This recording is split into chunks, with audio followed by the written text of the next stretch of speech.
All right, welcome back, everyone, for another deep dive. Today, we're looking at a story about one woman's incredible journey to become a mother. Okay. Her name is Angela Hittem. She lives in Indiana. Yeah. And, her story really highlights just how much people are willing to go through to have a kid. Yeah, for sure.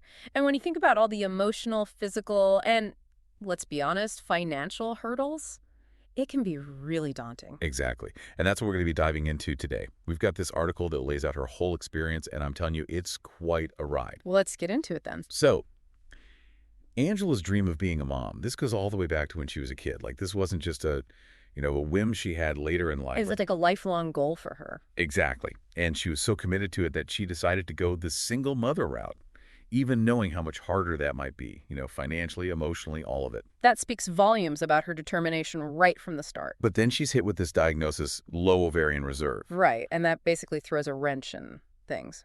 Oh, absolutely. Yeah. It's like suddenly the odds are stacked against her. Yeah, because that diagnosis, it means her chances of getting pregnant naturally are, well, pretty slim. Yeah.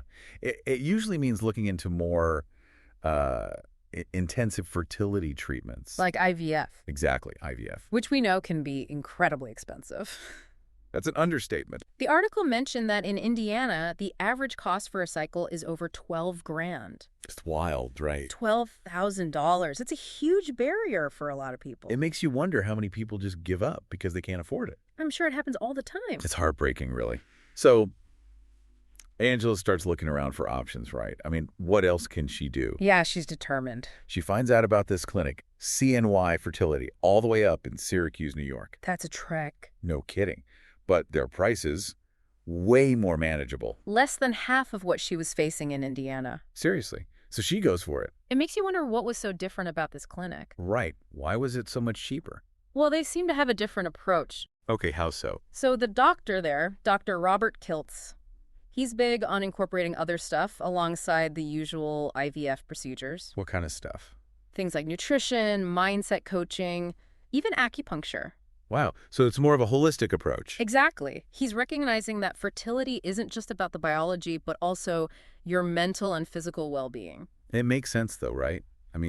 Stress can wreak havoc on your body. Exactly. And this approach clearly appealed to Angela. She really embraced the lifestyle changes they recommended. Her first 2 IVF cycles, even at CNY Fertility, they didn't work. Oh, man, can you imagine? It's like after all that effort, all that hope, and then nothing. It's a good reminder that even with the best doctors and the best intentions, these things aren't guaranteed. Absolutely. It really underscores just how unpredictable this whole process can be. Yeah, and how emotionally draining. But Angela doesn't give up. Really? She kept going. Oh, yeah.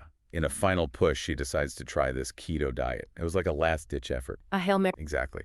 And then she gets the news she's been waiting for. She got pregnant. She's pregnant. That must have been such an emotional roller coaster. The article says her reaction was like a Grammy Award speech. You can just feel the relief, the joy, the everything pouring out. Yeah, it's like all that struggle finally paid off. And now, 6 years later, she's got Wyatt, her son.